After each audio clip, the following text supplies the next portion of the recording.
Welcome everyone to today's launch of the Regional Center of Expertise on Education for Sustainable Development. My name is Iveta Silova, and I'm Professor and Associate Dean of Global Engagement at Mary Lou Fulton Teachers College, and also Senior Global Futures Scholar.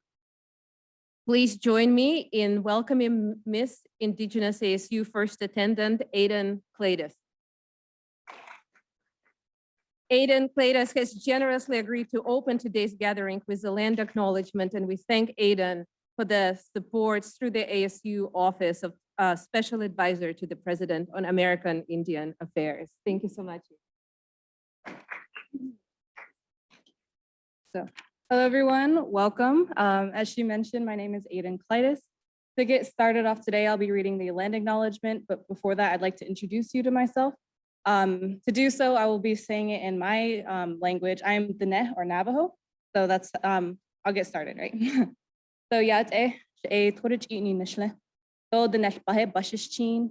Maidesh gijni dashiche do Dinesh bahe dashinale. Aiden Cladis yeneshya.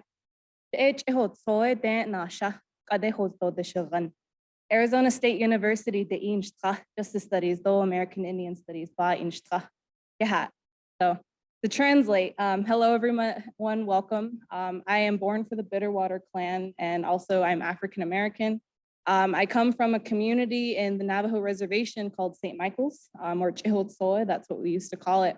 I currently live here in the Valley in Mesa, and I'm attending ASU with a major in Justice Studies and a minor in American Indian Studies. I plan to attend law school. That's my future goal, to become an Indian legal attorney and work in environmental issues, law, land and water rights kind of thing. So that's me, a quick introduction. So now the land acknowledgement, thank you. Arizona State University's campuses are situated on the homelands of many tribal nations, in particular, the O'odham and Pequot, and acknowledge the many indigenous communities who reside in this territory. Kikik is the O'odham word that is known as Phoenix, which was settled in 1881 by occupiers. The ancestors of the O'odham, the Huhukam, created canals and utilized surrounding rivers as the basis of the current irrigation system that feeds Kikik today. These waterways have always been the foundation of livelihood and the residents that live in the valley. Throughout the past 500 years, the impact of colonialism has been detrimental to indigenous lands and languages, affecting their livelihood. Many people who live in the Southwest are unaware of our histories. Furthermore, ASU's indigenous student community consists of over 3,000 strong, not including faculty, staff, and alumni who have come and continue to thrive, educate, and advocate for the strengthening of indigenous ways of life. As the O'odham call it, Himdag, the way of life for the O'odham, encompassing their culture, language, identity, and being. As O'odham and all indigenous peoples, our identity is tied with the land. Like our own bodies, we must respect and care for it. We urge each of you and everyone to do the same. We challenge you to educate yourself about the history and the communities who continue to thrive today. Moving forward, it is vital to honor and respect that you are always on indigenous land. Thank you. Thank you so much, Aiden, for this beautiful introduction and land acknowledgement. The establishment of the RCE Greater Phoenix was a community-wide effort, and we are happy to have an opportunity today to hear from many people and institutions that were critical in the process of making this possible. It is now my honor to welcome Peter Schlosser, the Vice President and Vice Provost of Julianne Wrigley Global Futures Laboratory at Arizona State University, for welcoming remarks. Thank you, Iveta, and also thank you, Katya, and all the teams who worked with you to create that Center for Regional Expertise with the special emphasis on education for sustainable development in the Greater Phoenix area. This effort has been led by many people and entities here at ASU, and it helped bring together more closely, for example, Global Futures Laboratory, the Mary Lou Fulton Teachers College, and many others around the area of providing an education that will allow us to get the expertise that's needed to move into the future in a way that we preserve opportunities rather than being constrained more and more by the pressures that we have put upon our planet. So on that, a little bit about Global Futures Laboratory. Most of you know that, but just in case, and I will keep that short. Of course, the Global Futures Laboratory, full name, Julie and Wickley Global Futures Laboratory, was created to provide a platform for all kinds of issues that relate to the future of our planet. So all the transformations that are needed of complex systems using innovation that we have here so that we can create a future in which all life, actually, not just human life, all life can thrive on a planet that's still healthy.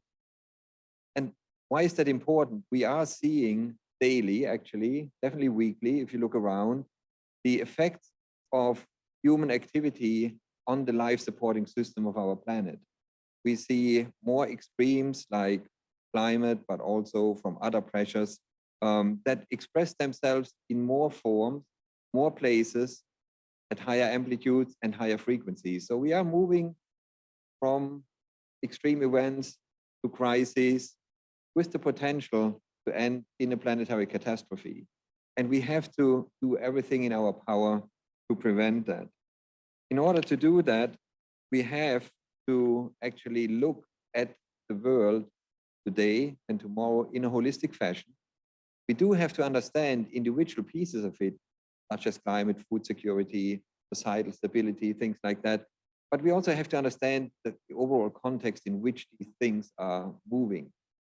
In order to do that, we actually have to bring together expertise from many backgrounds, from the Teachers College, natural sciences, humanities, social sciences, medical sciences, engineering. And that is really what we are trying to do, to create a platform where people can easily move into the mode of transdisciplinarity. So, but in spite of all these issues that we are facing, there is a hopeful element to it. We have actually, in principle, a lot of the solutions to the problems that we are facing. What is often lacking, which I think is the most fundamental issue that in GFL, but also across the university, across academia as a whole, we have to address, is understanding decision-making by individuals to global society. What drives it? What are the value systems that are underlying it? How persistent are they? And how can we actually incentivize people to make different choices than the ones that got us into that pressure situation? And that brings me back then to the education side, because that actually means that education is a key part of that. And it's not just educating students who are coming to universities, to colleges to get a degree. It is really lifelong learning. We have entered part of an era where not enough to go through elementary school, high school, college, and then you are done. You know what you need for life. That actually was the way, when I grew up, that was still a little bit the way to think, right? You learn, and then you had a profession, and you profess that throughout your career. That's not the world we live in. We have to actually make sure that the way we design these education initiatives, that they keep on going when we leave an institution such as ASU. And so that needs partnerships. Cannot do that out of one school or one college or one center. And that is what I think is so great about this new initiative, this regional center of expertise. It will empower all learners beyond the ones who are joining us here at ASU. And it will actually also have impact on community, also on the youth movement. So it is a great platform from which to address critical issues, but do it in a way that's inclusive, that's reaching out, not just inward looking, outward looking, and looks at longer times. So it is, in a way, a cross-sector initiative designed to connect resources, knowledge of the new center, Teachers College, Global Futures Lab, many other entities, ASU as a whole, and the whole learning community across the globe. So I'm looking forward to seeing the impact of this new center and the way it will actually change how we look at ASU within GFL, other entities, at education, at engagement through education, and I'm really looking forward to see how this impact will play out and will help make this world a better place. Thank you. Thank you so much, Peter. The synergies between Global Futures Lab and education are absolutely amazing, and I am thrilled to welcome the Dean of Mary Lou Fulton Teachers College, Carol Bazile. So let me think what year it was, 1990, 91, 92, I was working for an oil company who shall remain nameless. And at the same time I was working for that oil company, I was also, my avocation, I'm a birder at heart, and I was working with kids in nature centers and volunteering on weekends and doing all kinds of things, right, in environmental ed and sustainability. And I was in Houston at the time. I was working with the Galveston Bay Foundation, all kinds of things like that. And I woke up one day and said, you know, what I really want to do is I want to continue to work with adults and I was doing training and organizational development work, but I really think, you know, we need to do this with kids. And how could I bring those two things together? And that took me back to the university, and the rest is history, as they say. But when I started that doctorate, I had a professor at the time who was working with middle school and high school kids and, and work around science and society and technology and all of that work that was going on at the time. And he said, we're doing this at this level and you want to do this with young kids, and that's impossible. You can't do this with young kids. And so, sure enough, if you tell me I can't do something, I'm going to do it. And so we set out with colleagues over a number of years to prove that we really needed to do this with even our youngest children. We needed to figure out how not only we could make them aware of all of the things that were going on, how to get them to notice, how to get them to be observant, how to get them to really think about what was happening, to try to think about the misconceptions that were happening and how do we start to break those early, but also then how to drive them to action and to citizenship. And so what was it that even our youngest of our population could do as they were thinking about the environment and sustainability and all the things that were ahead of them? And so here we are today thinking about this, ASU's Global Futures Laboratory, which reflects the wider mission of ASU in creating a platform for ongoing and wide-ranging exchange across all knowledge domains.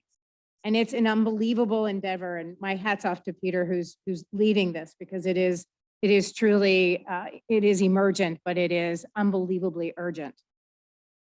And so at the same time, as ASU is doing this, the Mary Lou Fulton Teachers College recognizes that education is the important catalyst to all of this, because the scientists can all do this work. And if we don't think about how we're going to educate and how we're going to translate this to a lay audience and how we're going to make sense of this for people, then we're not going to get as far as we would like to go. And so we believe that education is central to this, that is solving sustainability and environmental challenges while ensuring a habitable planet and the future well-being that is attainable for all human and non-human kind. So as ASU's been leading the transformation of higher education, education in schools and out of schools has to be a priority, and we need to figure out what we're going to do and how we're going to build it. And this RCE gives us one component of that as we start to bring people together around the SDGs in our local context through participatory process. Simultaneously, we also need to build a broader initiative, right? To build the academic programs, the certificates, the nano courses, the stackable, whatever we're talking about today, as well as advance interdisciplinary research agenda to redefine the role of education in shaping sustainable planetary futures. So this is our opportunity to bring people and perspective together, to understand how to translate complex content, to think about educators, and with the support and input of scientists and others, that we can transform curriculum and pedagogies and governance structures and processes, right, of our schools and our school systems to really emphasize this interdependence and collaboration of all stakeholders. And so this launch, right, is tremendous. It is being driven by what we call principled innovation. So Peter talked about the decisions that we all have to make. Principled innovation started in our college as a way to start thinking about the dispositions that people have, the moral, the civic, the intellectual, the performance assets that people need in order to really make decisions. That principled innovation will now be the 9th design aspiration of ASU. And so everything we do becomes driven by, we can, but should we? And so all of these decisions, all of the things that we're thinking about in education, then we start to look through those lenses to make sure that we're making the right decisions for all of us. So I want to thank our partners in this, Julianne Wrigley Global Futures Laboratory, ASU's Knowledge Exchange for Resilience has been part of this, and have been actively involved in establishing this. And also want to thank Underwriters Laboratory, really somewhere out here, our first philanthropic partner that has really shown confidence in our design and a path forward. So thank you very, very much for being here. Thank you so much, Carol. And now I would like to introduce the director of the RCE Greater Phoenix, Katja Brundius. Katja also serves as a clinical associate professor at the School of Sustainability, College of Global Futures. In her research and teaching, she explores the intersection between sustainability and disasters to support disaster preparedness and recovery towards equitable and sustainable and resilient futures. Katja is also involved in a variety of sustainability education initiatives at various levels. In our local community, she is part of the community city university collaboration with Cool Kids, Cool Futures, and Cool Places. At the national level, she's involved in exploring pathways to accreditation for sustainability programs with the Global Council for Science and the Environment. And internationally, Katja collaborates with UNESCO and the UN Institute for Training and Research on the SDG Learn platform. So please join me in welcoming Katja Brundius. Good morning, everyone, and thank you so much, Veta, for these very generous words. And it's now on me to introduce you to the Regional Center of Expertise for Education for Sustainable Development and what that is and what we hope to achieve with everyone here together. And just bear with me for a moment as I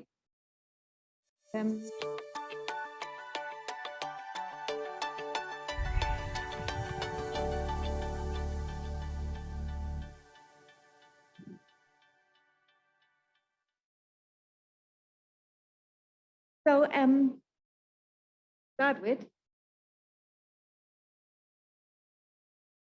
Anyway, what I wanted to say is the Regional Center for Expertise of Greater Phoenix for Education for Sustainable Development, which we appreciate as the RCE Greater Phoenix quarter, a long phrase, has been now one of the members of an international network, and we join already 180 of those centers around the world. And this is a wonderful opportunity because these regional centers of expertise were founded by the UNESCO as a way to keep the role of education, and Peter Schlosser said this so nicely, it's education is hope, to keep this first and foremost on our radar, specifically for policymaking. And on January 24th, 2 days ago, we celebrated the International Day of Education with the slogan, prioritize, invest in people, prioritize education. And to keep education first and foremost, specifically for sustainable futures, UNESCO decided that after the end of the UNESCO Decade for Education for Sustainable Development, which was from 2004 to 2015, we need to continue that momentum. And they thought it's best to continue a global campaign through local actions. And that's why they said, why don't we create these regional centers of expertise that bring together everyone committed to education? And in this regard, every regional center of expertise really tries to build on the whole of community, bringing in partners from K through 12, from higher education, but then also from the business sector, from our municipalities, our governments, from local to state, and our nonprofit organizations, as well as civil society organizations and grassroots. And we are so thankful and happy and hopeful that we could get partners from all of these sectors of society to join into the creation of this regional center of expertise. And those who stay with us throughout the day, you will get to hear from many of those. We have them already here in the audience. There will be a wonderful panel where you hear from our Partners for Future from 1:30 to 2:30 back here. And so you will get exposed to what they do in the area of education for sustainable development. And for us, it was really a wonderful opportunity to develop this regional center of expertise, because we realized, and again, Peter and Dean Basilio were mentioning this, we live in a time of ongoing crisis. And we saw that here in the Valley, so many organizations, individuals were committed to addressing that crisis by building up our capacity and exchanging what we can in the field of sustainability education. And so we wanted to respond to this need by saying, why don't we bring people together and use this opportunity to found this center? And then our mission really is to support and advance sustainability in the region, supporting all community members through meaningful, equitable, and participatory learning processes, while we prioritize access to education, specifically for underrepresented communities, and specifically for our young voices who help us build the futures that they are going to inhabit. With regards to the goals that in the process of establishing the RCE, we agreed on a couple of goals. And we hope we can achieve those goals both on the individual level and a collective level. On the individual level, we hope that everyone who gets involved with this collective effort will feel positively empowered and positively touched, and really commit to this collective effort towards achieving 4 sustainable development goals that we identified as a key priority, because we cannot do everything. So we wanted to focus our resources and energy. The first one, obviously, is education, quality education. One of our partners, the city of Tempe, is working here very hard, and we had an opportunity to learn from them how they have been learning themselves in collaborating with our tribal communities in thinking about what does decolonizing education really means, and how can we build in learning from indigenous wisdom in our effort to enhance quality education.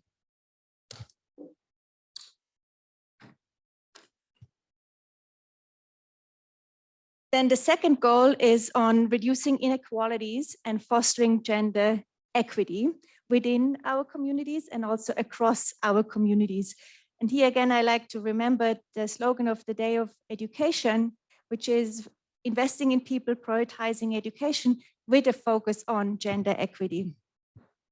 The third goal then is focused on sustainable cities and community, where we are reminded to work together to make our cities and human settlements inclusive, safe, resilient, and sustainable, and keeping at the fore of our mind our commitment, what we heard in the land acknowledgement, and on healing around the colonial history.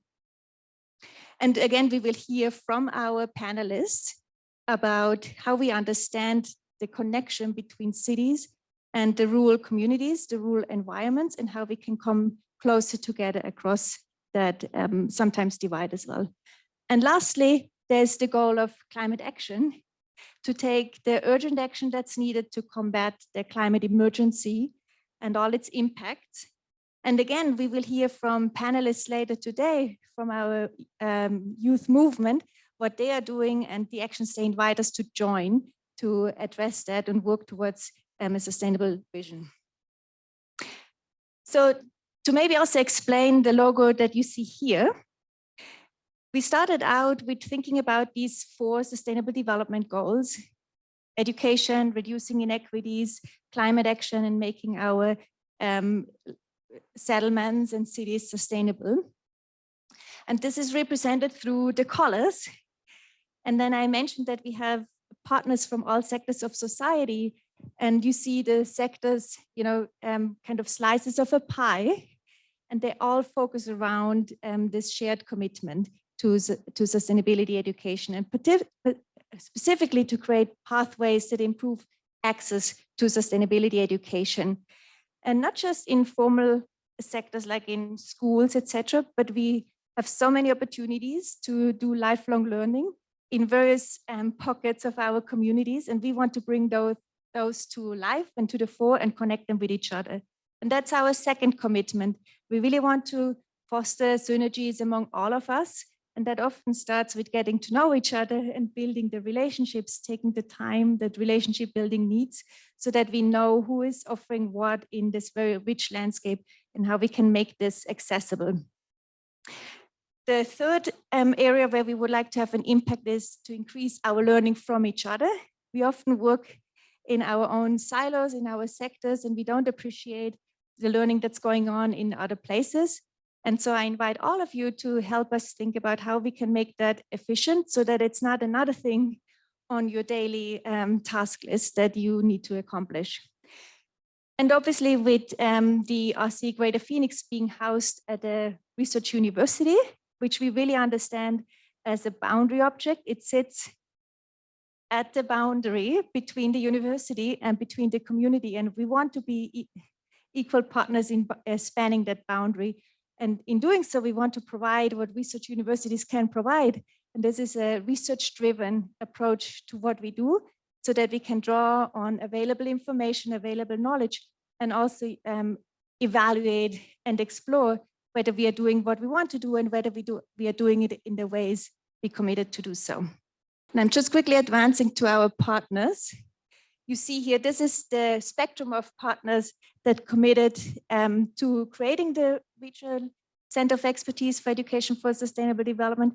We're not limited to these partners, but these are our foundational relationships. And I also wanted to quickly introduce who you can approach here at ASU. If you see these faces, please come and connect with us so that we can start collaborating and working on those various efforts.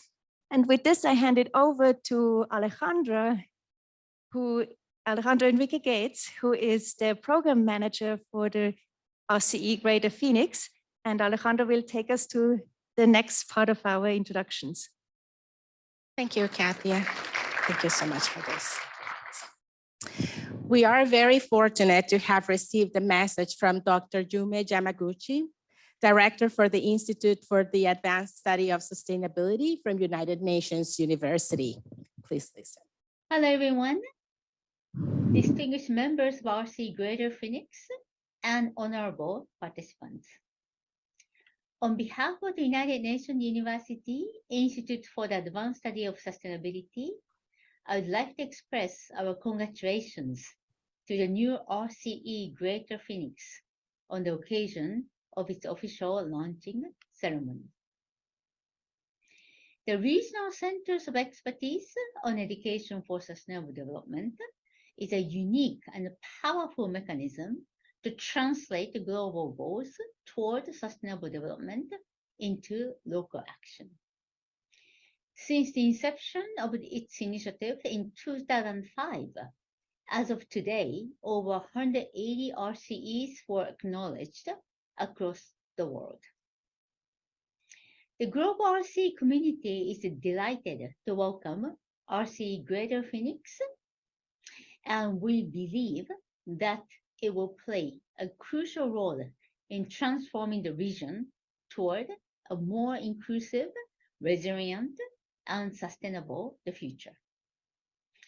I'd like to express our sincere appreciation to all the stakeholders from different sectors for their concerted effort to streamline your active collaboration to realize the vision and goals of RCE Greater Phoenix. Last year, United Nations University Institute for the Advanced Study of Sustainability contributed to multiple critical international conferences. We took an opportunity to present RCE's initiatives and practices and introduced this unique network. For example, at the Transforming Education Summit convened by the UN Secretary General last September, we presented the RCE as a promising approach for transformative ESD. The core the message was, quote, communities and youth implement a whole society approach to climate change education and long life learning, unquote. The session attracted great attention among a diverse audience from different sectors, including universities, government, NGOs, and UN agencies. At COP27 in Sharm el-Sheikh, Egypt last November, UNOIAS organized events illustrating RCE's project to address climate change and discuss the transformative community-based climate action. I believe RCEs have a huge potential to empower the people through the synergetic action at the local level to advance the transformation of the societies. In closing, let me express again my sincere congratulations to RCE Greater Phoenix and my appreciation to their leadership on this momentum occasion. Our institute is committed to further facilitating the global RCE network, expanding our outreach and raising visibility worldwide. We are looking forward to working with RCE Greater Phoenix in the month and years ahead. Thank you very much for your attention. That is wonderful. We also received a message from one of our RCE global networks, RCE Dublin, which is hosted at Dublin City University, one of Arizona State University's partners. Good day to all. I am Professor Charlotte Holland, Director of RCE Dublin, which is coordinated by Dublin City University. RCE Dublin was acknowledged by the UN University as a centre of expertise in educating for sustainability back in 2014. And since then, we have rolled out many education projects and programs with learners and civil society within the theme of sustainable development. It gives me great pleasure today to welcome RCE Greater Phoenix to the global RCE network.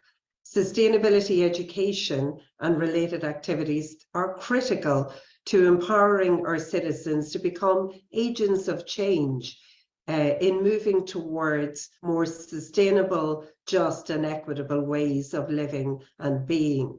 The Sustainable Development Goals articulated within Agenda 2030 and the Education 2030 roadmap clearly require us to accelerate actions for sustainable development. RCE Greater Phoenix is going to do just this. It will directly contribute to the goals of Agenda 2030 by fostering cross-sectoral collaborations that empower learners, especially marginalized youth, to access high-quality sustainability education, both formal and informal, and engage in meaningful learning experiences that contribute to sustainability outcomes for the whole Arizona region. Colleagues here in Dublin City University are already working closely with colleagues in Arizona State University, which coordinates, obviously, Greater Phoenix, RCE Greater Phoenix. Some of these joint projects aim to contribute to Sustainable Development Goal 4, which is a focus on quality education, particularly reorienting education systems to address sustainability. ASU is already a global leader in promoting educational innovation in this regard.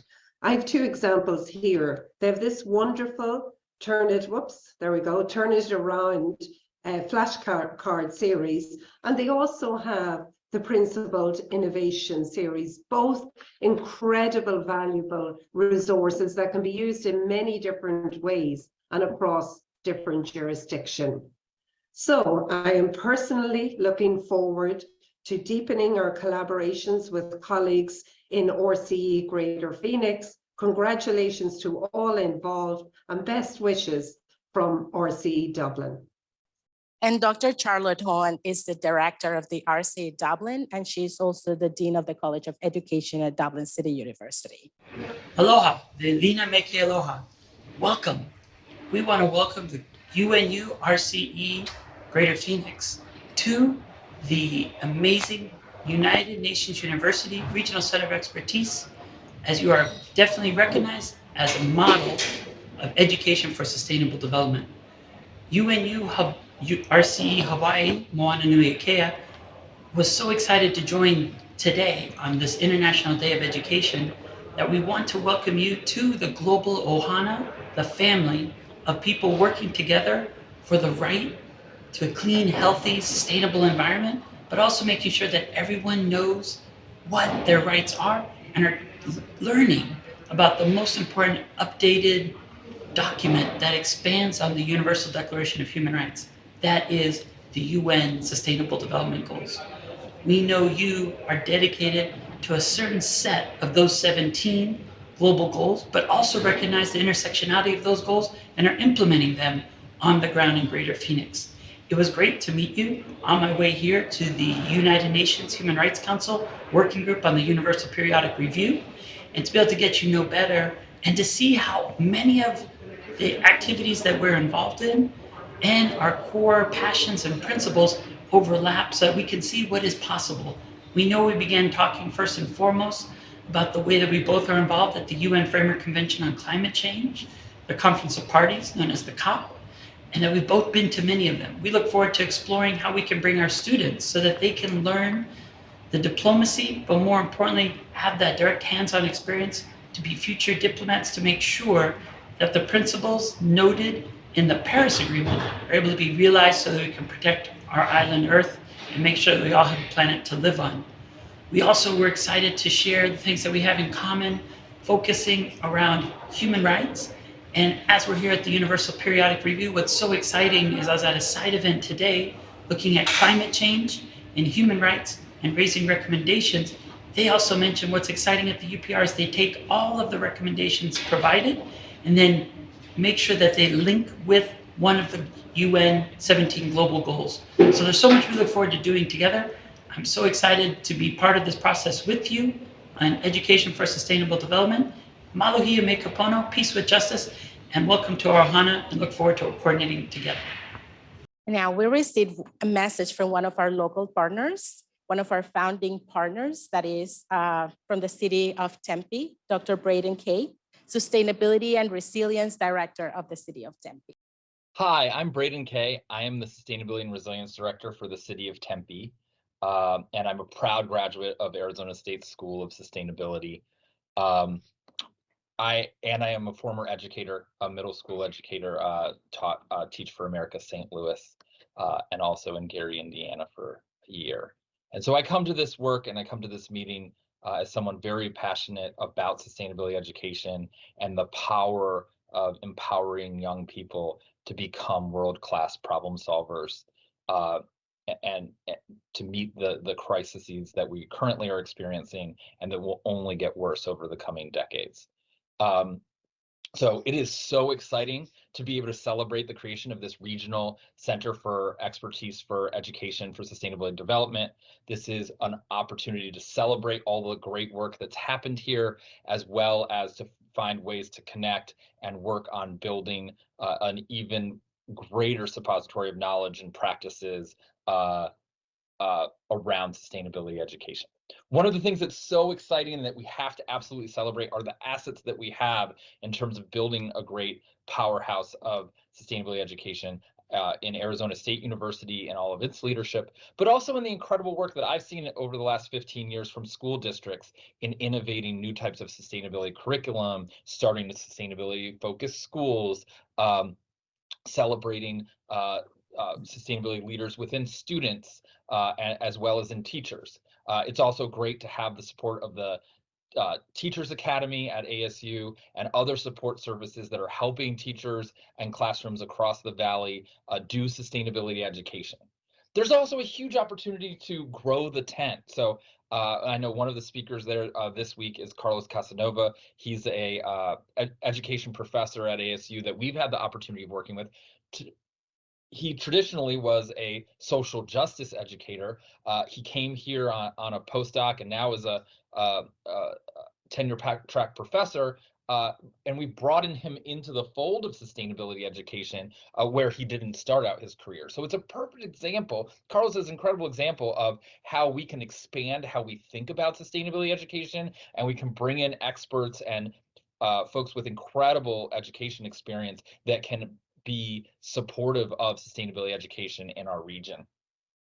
Another incredible asset we have is all the work that has been done, and we're hugely grateful to so many ASU professors, one of them being Katja Brunders, who's worked so hard on teaching professional skills for sustainability, and a group of professors that have worked on sustainability competencies.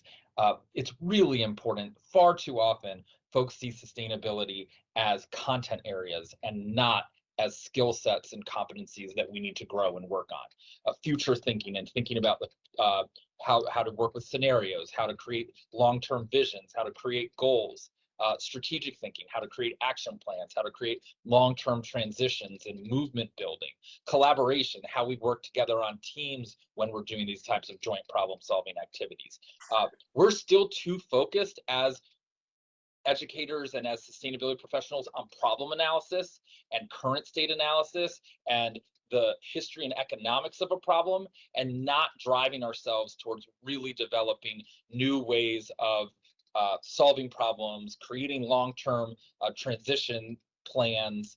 We need to push ourselves to get out of the past ways of solving problems and focusing overly on problem analysis and embracing sustainability competencies and a forward-thinking trajectory on how we teach people to solve problems. So quickly, I just want to show you a few things that we've been up to in Tempe. We have a youth agenda. We have a climate justice agenda. We've been figuring out how to collaborate. Our neighborhoods agenda was co-created with ASU students. Our climate justice agenda was co-created with a local nonprofit. Our business agenda was co-created with Local First Arizona and our Tempe Chamber of Commerce. And our youth agenda was created with middle and high school students in our city. So there is a huge opportunity as we do sustainability work to make sure that we're doing that work with residents that are most marginalized and with voices that matter, like our young people. And it's been so inspiring to have recent work funded by the Robert Wood Johnson Foundation, Cool Kids, Cool Places, Cool Futures, which is a city university community collaboration project. And we've been learning a lot about how to work with young people on climate action. We've also been learning a lot on how to center Indigenous voices and Indigenous knowledge in climate action. We've been partnering with the Indigenous Design Collaborative and Wanda de la Costa and Selena Martinez, who've been really helping us think about how to incorporate Indigenous creatives and Indigenous knowledge into climate action work. And there's also an amazing resource at ASU in the Labriola with a group of Indigenous librarians who are thinking about Indigenous knowledge and how to make Indigenous knowledge more available to the state. So there is a massive need to decolonize our curriculum to focus more on Indigenous knowledge. I will say when I came here 15 years ago, there wasn't as much a focus on Indigenous knowledge and Indigenous voices, and there was an overemphasis on Western knowledge and Western approaches to sustainability problem solving, and that really needs to change. And there's a huge opportunity in Arizona to do that by centering BIPOC voices, by centering climate justice, by centering Indigenous voices. So today is a time to celebrate how far we've come in thinking about sustainability and sustainability education as a region. It's also a time to connect with each other and make sure we're supporting the next generation of students, the next generation of sustainability professionals, and pushing ourselves to do better. So thanks so much for all the work you're doing. Look forward to collaborating in the future, and deeply appreciate the work that we'll all be doing together to create a truly excellent regional approach to sustainability education. So that you get to see the whole roundup of who is part of the core team. Now it's my honor to welcome Molly Cashin to the stage. Molly Cashin is the Senior Program Manager of the Sustainability Teachers Academy, and she will introduce our other guest of honor. Molly, over to you. Thanks, Katya. Hey, y'all. I'm Molly Cashin. As Katya already said, I'm the Senior Program Manager for the Rob and Melanie Walton Sustainability Teachers Academies here at the College of Global Futures at Arizona State University. I'm going to quiz you on that later. So the Teachers Academies, we have been a program that's been running for about 7 years, and we focus on teacher education for in-service teachers, K through 12. And our mission is to bring sustainability into communities and provide resources where sustainability can be both lived and learned. We've been working nationally. Our program is a national focus, and we have worked with over, I think, 2,500 teachers across the country in all 50 states. And we have several different models for bringing professional development to K through 12 teachers and the community. And one of those models is through a fellowship. So who better to understand what teachers and students need than teachers and students? So we like to engage and teach with teachers, administrators, and hopefully some other informal educators in order to bring sustainability and futures thinking to life in classrooms. And, you know, as being part of the Regional Center of Expertise and also part of a national program, we would like to bring in somebody to help us really focus some of our efforts more locally, which is where our wonderful partner from UL Research Institutes comes in. So I'd like to introduce Kelly Kina to talk a little bit more about some of our upcoming opportunities. Thank you. Good morning. So my name is Kelly Kina. I'm the Director of Research Experiences and Education for UL Research Institutes. I'll add that to Molly's quiz later.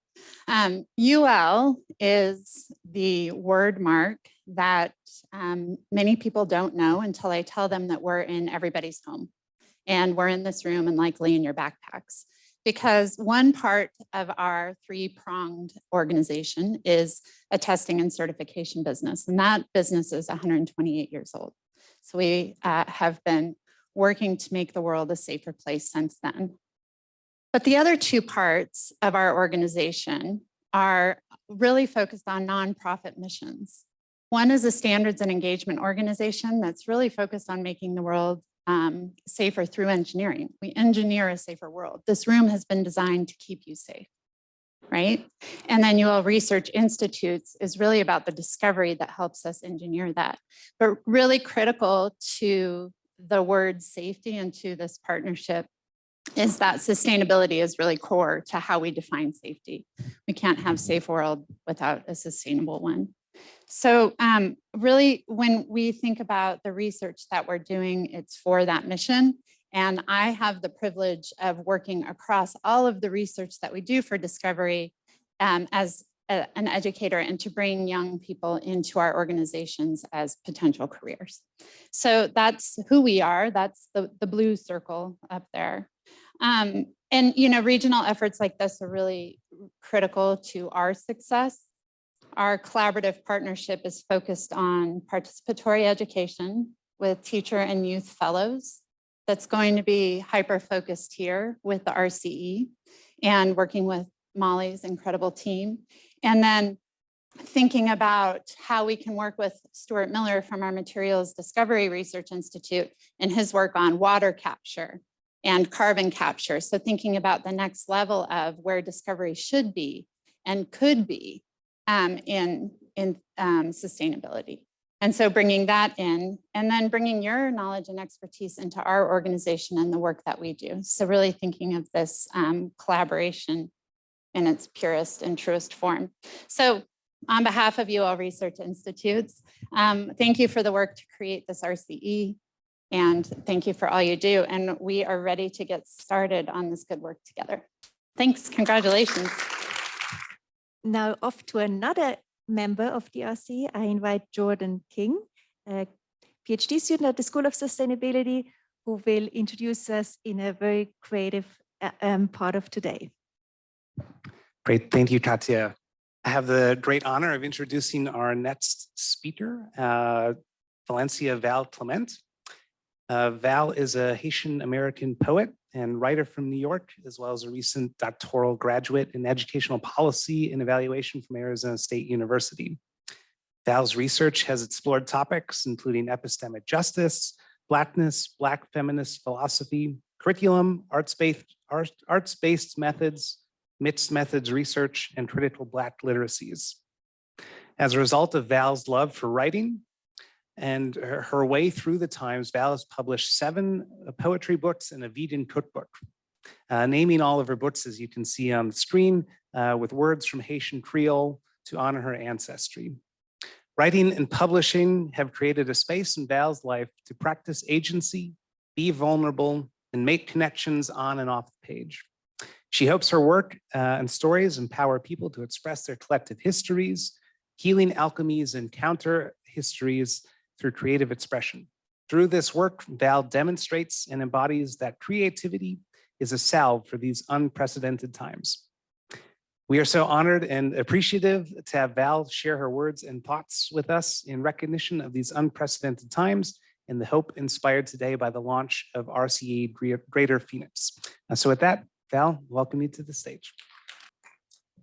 Thank you, Jordan, and thank you, everyone. Thank you, Iveta, for inviting me, and thank you to everyone as part of the RCE team who's helping to make actions like this possible.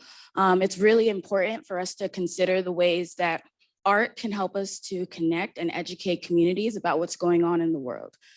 Typically, when I come to these spaces, my job is kind of to shake things up a little bit and to help us to kind of think about connections that are often understated within our communities, within our culture, society, and how those connect to systems that connect to sustainability. Because ultimately, as we learn more about sustainability, one of the most important things that I've taken away from it is that the most vulnerable people are affected first. And so when we think about the floods that are happening in Pakistan, the mining that is happening in the Congo, those are not necessarily the people who are in the Exxon boards, for example. Those are not necessarily the people that are benefiting from a lot of the things that we benefit from by being able to have cars, by being able to have electricity and running water throughout the day. Those are things that I'm intimately connected with because of my Haitian ancestry and being able to go back to where my family is from and see that there are no roads and see the impacts of colonialization and imperialism on my family, on my grandmother who was never allowed to learn to read and write. And so today, I want to kind of bring you to sustainability and climate justice in a kind of roundabout way. And I hope that you can understand why I'm doing this. But I wanted to talk to you guys about September 11th and provide a trigger warning for anybody who it triggers. Because I'm from New York City, that's where I was born. And I think that 9/11 was actually my first full understanding of what politics and war, how those things actually impact our climate really intimately. And so I'm gonna start with this piece and just want you to think about things like atomic bombs, warm, Chernobyl, all of these different things that are part of the science that brings us, a lot of us to these places and research, but also have real life implications on like our lives, the lands that we live in, the places that we walk, and the places that we call home. And so this first piece is called September 11th, 2001. And during this time, I was 7 years old. So I was really young and didn't fully understand what was happening. But one thing that I did understand was 2 weeks before, I'd taken a walk to the financial district in New York City. I'd seen the Empire State Building. I'd seen the Twin Towers. And 2 weeks later, it was a gaping hole that was causing people disease, cancers, and things that still affect firefighters and first responders and folks who live in that area to this day. So September 11th, 2001, plus 19 years of perspective. I remember this day clearly and sincerely. It was the worst day in the worst way. Started my day praying on my knees, ended it screaming, "Oh Lord, please don't let this be." But despite my pleas, smoke clouds filled the city. New York City was only impervious in theory. Now buildings come crashing down and debris and smoke devour downtown. Just 2 weeks before, Tia and I took a subway trip to explore. I saw needles touching clouds called skyscrapers. I went to the city full of strangers and felt no danger. But on 9/11, the buildings I gawked at collapsed on replay, and I learned not everyone comes home from work every day. I was 7 when kids changed their names from Mohammed and Osama. I lived in a country that doubled down on racism and dogma. The city was united and divided. Brown people everywhere were unjustly indicted. We declared a war on terrorism, falsely called it heroism, but there were no weapons of mass destruction. We were fed hateful propaganda as instruction. Today, I stand up against violence. I denounce terror. We can reflect in mourning and recognize national errors. We learned not to judge another country by its most violent actors. We learned the road to 9/11 had many imperialist chapters. I pray for the victims, survivors, and the soul of this country. I pray for peace in these times because war is always ugly. I think so much about people who boarded planes, went to work, and who planned for a normal day until everything went berserk. Employees were scared but told to stay at their stations. They were told to be obedient and wait for more information. I remember the people who were running late, whose slow mornings drastically changed their fate. We still have time to transform the hate and truly make this country great.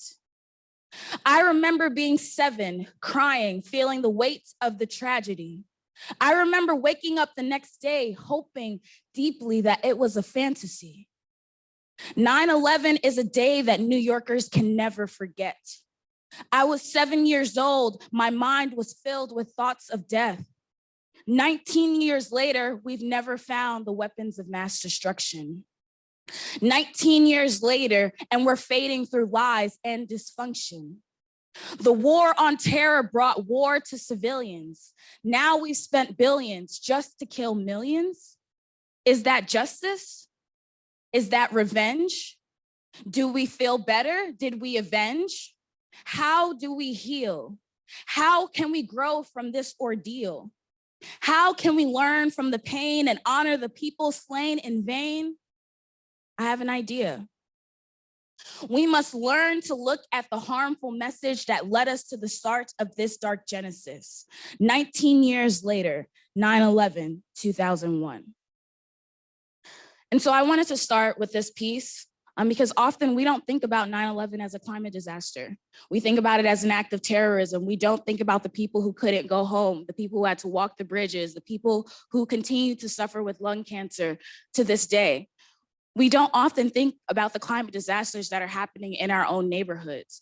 And I think it's really important to think about the ways that education played a role in some of this and how education can play a role in continuing to understand the role of war, the role of imperialism, of science, of ethics and power in shaping our world. And so this was kind of one of the first things that I often think about when I think about what does it mean to have a more just climate? What does it mean? Is it just about our environment?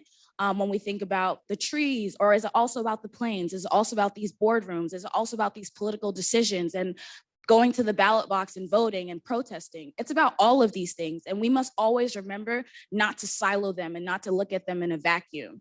We must always remember to think that all of these things are connected as we vote, as we move through the world. They're all connected to the air that we breathe, the people that are on the streets, the folks who are surviving with these traumas, and we must always remember to center them. The next piece that I'm going to read is an introduction, and it's about my Haitian heritage. I think that one thing that Braden Kay said on the screen when he was talking about was about centering Indigenous communities and really spending that time to think about what that means and why that's important and how Indigenous communities have been protectors of the realm before sustainability was possible and popular and before any of these spaces existed. It's always important to remember the Peeposh people when we're here, to remember the Acamel O'odham, to remember those folks when we're here, because we are here on the land that they've been protecting and that they continue to protect despite imperialism, despite colonialism, despite genocide.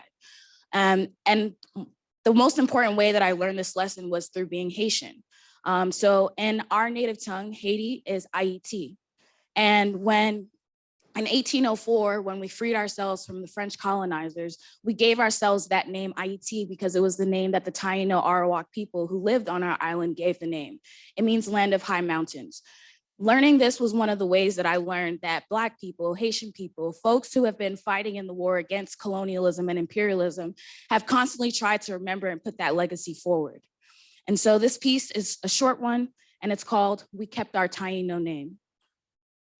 IET means land of high mountains. So I'm reaching into divine allowance and connecting my spirit with the sun, undoing generations of trauma one by one. Haitians honor indigenous legacy with our name. We want the Taino roots to remain in our history, in our culture, in our nation. Our country doesn't want the empire's salvation.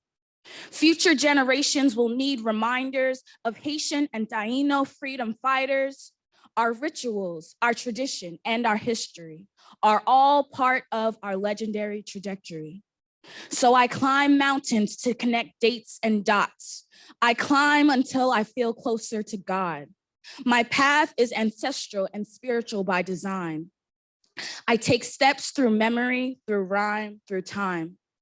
As I climb through the rugged earth to the peak, there's something special about this technique. Taking steps towards the sky to bring life to new vision, getting in touch with so many histories through intuition. We kept our Taino name. And so this last piece is just to remind us that education is everywhere. Education is in our history. It's in the mountains, it's in nature, it's in the sun. And the more that we recognize that we have more to learn from the earth than the earth needs to be saved by us, the more that we can tap into those lessons. And so thank you so much for having me. I'm excited for the rest of this evening to continue to speak with you all. And I'm so grateful for the work that's happening here. Thank you. Thank you, Val. Amazing as always, and so inspiring. I also wanted to give you a really quick overview of the program for the rest of the day. We have a really nice lunch that we are inviting everybody to join us in room 510, right after the closing of the ceremony. And right afterwards, after the lunch, we will have 3 panels, that's 3 events that we organized. One, right after the lunch at 1:30 is a panel discussion with our partners, our local partners in the region. And it will be a discussion about creating access to sustainability education right here. Our next panel will be at 2:45, and it's a roundtable organized by our dear partners, UNESCO, Bridges Coalition, and it's called What Are the Human Sciences? It will bring together faculty across the different units at ASU and our colleague from King's College London. And thank you, Joni Adamson, who is here, for organizing that event. And we will close with a session which is called Policy Meets Art, where we will bring in dialogue education policymakers and youth activists and artists about the climate futures in the region. So all 3 events should be very exciting, dynamic, and powerful. And we hope that you will join us to make more connections and to build more bridges as we begin reimagine and redefine the future of Arizona, the future of education, and the future of our region. So thank you so much for joining today. Thank you for all of our amazing guests, and you are all welcome to join us at lunch. Thank you.